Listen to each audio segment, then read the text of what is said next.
Hello friends. और आपको एक बहुत ही इंटरेस्टिंग बात बताती हूँ। जो यूपीएससी आईएएस की तैयारी कर रहे हैं या किसी भी और एग्ज़ाम की तैयारी कर रहे हैं, यानी कि जो कॉम्पिटिटिव एग्ज़ाम एस्पिरेंट्स हैं, उनके भी प्रकार होते हैं। उनको मैंने काफ़ी स्टडी किया तो मुझे पता चला 7 तरह के एग्ज़ाम एस्पिरेंट्स हुआ करते हैं। तो आज मैं बताने वाली हूँ वो 7 तरीके के, कौन से 7 तरीके के एस्पिरेंट्स होते हैं, और आप खुद को देखिए कि आप उनमें से किस तरीके के एस्पिरेंट हैं।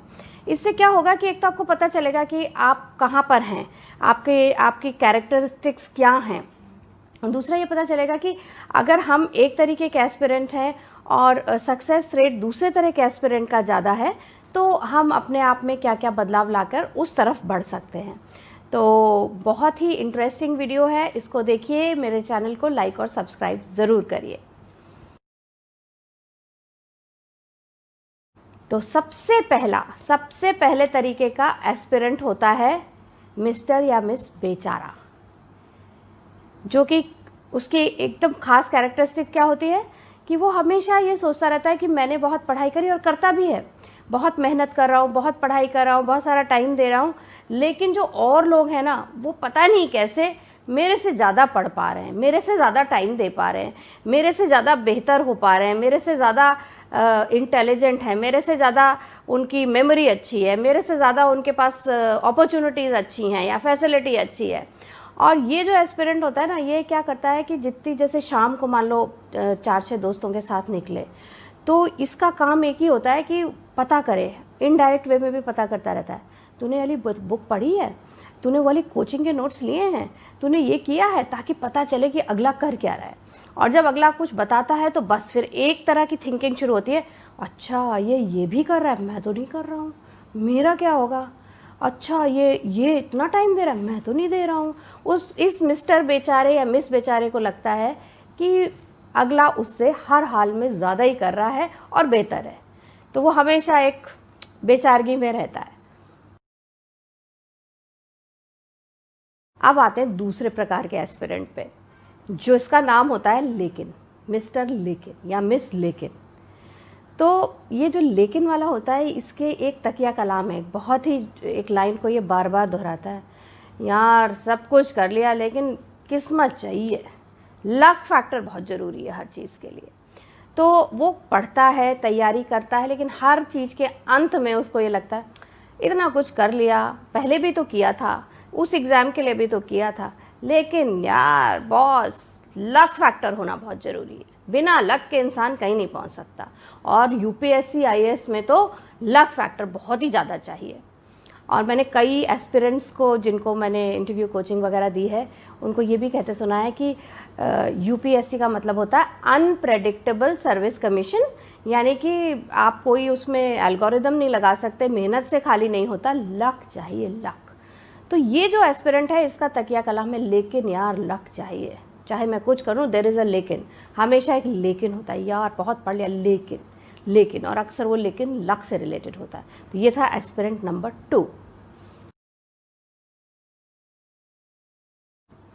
अब आते हैं एस्पिरेंट नंबर 3। वो किस प्रकार का एस्पिरेंट होता है? वो होता है बहानेखोर। बहानेखोर का मतलब है कि मेहनत तो करता है लेकिन उतनी ज़्यादा नहीं, अक्सर कारण ढूंढता रहता है कि भाई शायद इसलिए मेरा मन नहीं लग रहा, शायद उसलिए मैं मेहनत नहीं कर पा रहा। अक्सर मैंने लोगों को कहते सुना, यार मेरे तो सब्जेक्ट ही गलत हैं, मैंने ना 2 महीने गंवा दिए गलत सब्जेक्ट पे, मुझे ये नहीं वो लेना चाहिए था, वो नहीं वो लेना चाहिए था। कुछ होते हैं वो 5-5, 10-10 दिन में, जब तक फॉर्म नहीं भरा गया है, सब्जेक्ट चेंज ही करते रहते हैं कि अरे इस साल साइकोलॉजी बड़ा अच्छा कर रहा है तो मैं साइकोलॉजी लेता हूँ, अरे नहीं यार इस साल हिस्ट्री बड़ा बढ़िया कर रहा है, हिस्ट्री ले लेते हैं, इंग्लिश ले लेते हैं, मैथ्स ले लेते हैं, कुछ भी। अब हर बार अपना विचार बदलता रहता है, सोशियोलॉजी ले लेते हैं, यार सोशियोलॉजी में तो टॉपर्स जो थे ना 4, वो सोशियोलॉजी के थे। तो ये होता है बहानेखोर।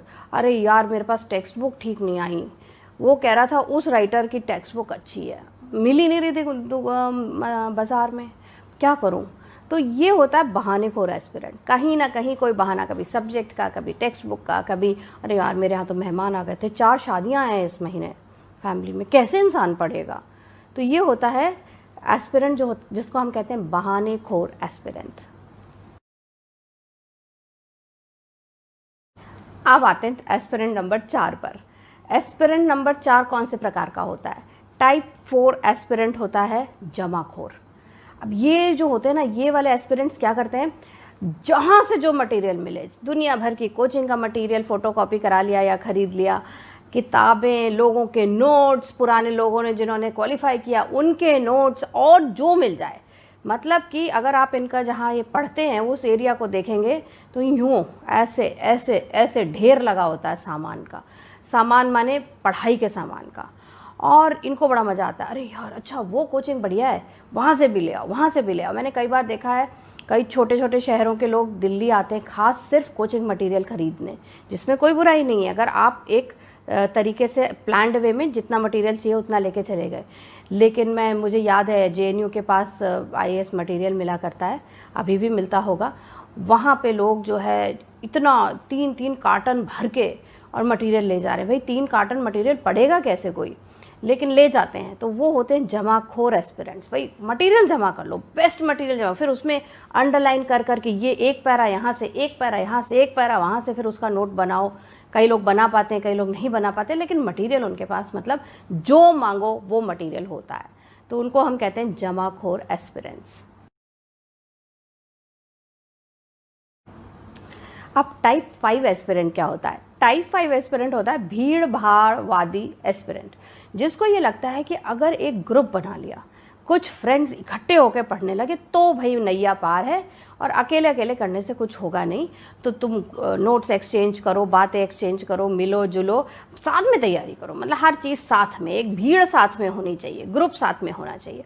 अगर ग्रुप में कोई इंसान 2 दिन नहीं आए अपनी तैयारी, तो उनको घबराहट होने लगती है, यार ये ग्रुप में नहीं आया, ये क्या कर रहा है, पता नहीं चल रहा है। सब लोग मिलजुल के करो, मिलजुल के करो। तो ये वाले एस्पिरेंट्स हमेशा कोशिश करते हैं कि वो एक ग्रुप का पार्ट बने रहें और उसी में उनकी तैयारी हो पाती है। वो अकेले बैठ के तैयारी बिल्कुल नहीं कर सकते। अब टाइप 6 एस्पिरेंट क्या होता है? टाइप 6 एस्पिरेंट होता है लल्लन टाप, फोड़ दूंगा तोड़ दूंगा टाइप ऑफ। मतलब कहने का कि वो इतना ओवर कॉन्फिडेंट होता है, ब्रैश, रैश, इम्पल्सिव। अरे यार कोई फर्क नहीं पड़ता, मैं सब कर लूँगा, मेरी तो पर्सनालिटी है, तोड़ के रख दूंगा। अरे 2 दिन में सारा सिलेबस मेरा साफ हो जाएगा। वो इतने ज़्यादा कॉन्फिडेंट एटलीस्ट बाहर जताते हैं। कई बार उनमें अंदर उतनी उन्होंने पढ़ाई करी नहीं होती, लेकिन उनका लहजा, उनका तरीका ये होता है, अरे यार मैं सब कर लिया, मैं यूं चुटकी में निकाल दूंगा, कोई फ़र्क ही नहीं पड़ता। तो वो उसको हम कहते हैं लल्लन टाप। लल्लन टाप है, लेकिन थोड़ा सा मतलब ज़्यादा ही ओवर द टॉप है कि रैश हो जाते हैं वो। उनका सोचने समझने की शक्ति उनके उस ओवर कॉन्फिडेंस में दब जाती है।